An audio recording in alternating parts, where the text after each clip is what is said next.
So let me get this bit out of the way before we get any further and sort of piss off a few people right out of the gate. Final Fight for the Super Nintendo Entertainment System is goddamn worthless. No 2-player, no guy, no Rolento, no industrial stage, no trannies, no thank you, and never mind the light censorship that this version was subjected to in North America.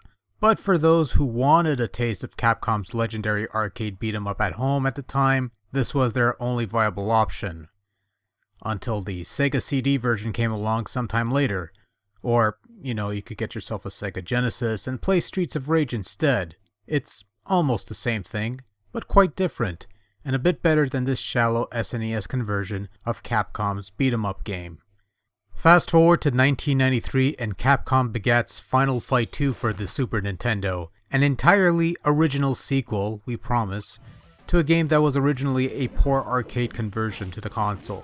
Final Fight 2 could also be called the good version of Final Fight on the Super Nintendo. It has 3 playable characters to choose from, the original game's Mike Haggar and 2 newcomers, 6 levels of play, and it has a 2-player mode so that you and a friend can beat them all up and stuff. Right off the bat, a step above the first Final Fight. On the SNES, of course. Compared to the arcade game, not so much. Despite being touted as a sequel, Final Fight 2 is pretty much Final Fight 1 with a new coat of paint. The main goal of the game, of course, is to beat the crap out of bad guys and move on to the right. There are some new faces in there, new bosses, new levels based on various European nations, but other than that, it's the same old thing you've already played before, most likely.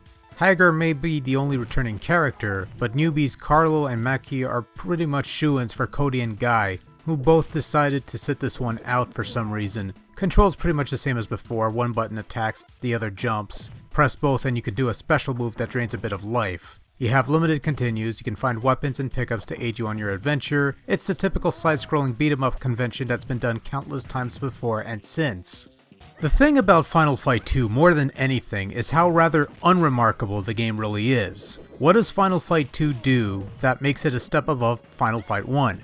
Compared to the arcade original Final Fight 2 is practically the same game, only with new set pieces, some reskins, and running on lesser technology. The bosses are somewhat different, but that's about it.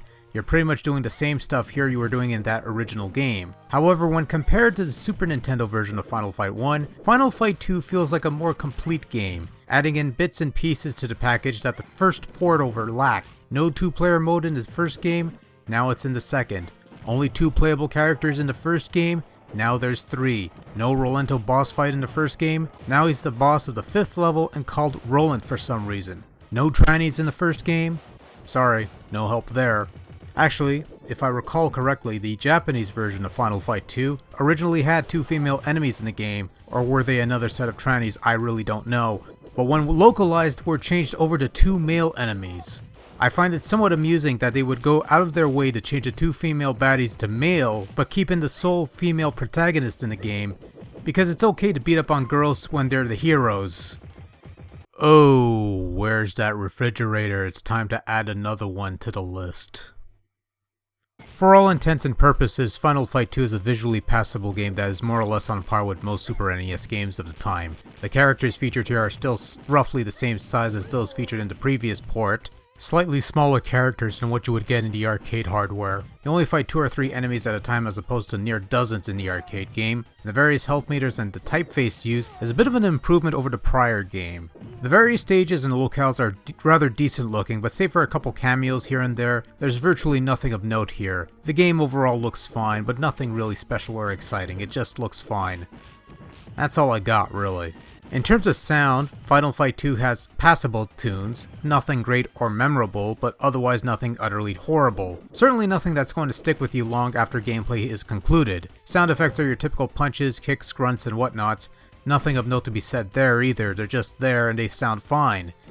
And that's really all I got in that regard. On a whole, Final Fight 2 prevails where Final Fight on Super Nintendo faltered. 3 playable characters, even if 2 are newish in a way, 2-player simultaneous gameplay, more refined presentation overall, and the classic side-scrolling beat-em-up action that the first game offered. It is the game that SNES owners should have gotten the first time around during the first port over, but didn't, and for that alone, Final Fight 2 is a substantial improvement over its predecessor. With that having been said, however, Final Fight 2 is still pretty much the same game, only with a new skin and a couple new bosses here and there. So if Final Fight 1 in any incarnation didn't hold your interest for very long, this will more than likely not change your mind on the matter. However, if you're into side-scrolling beat-em-ups, this is one worth adding to the pile. It's pretty decent stuff.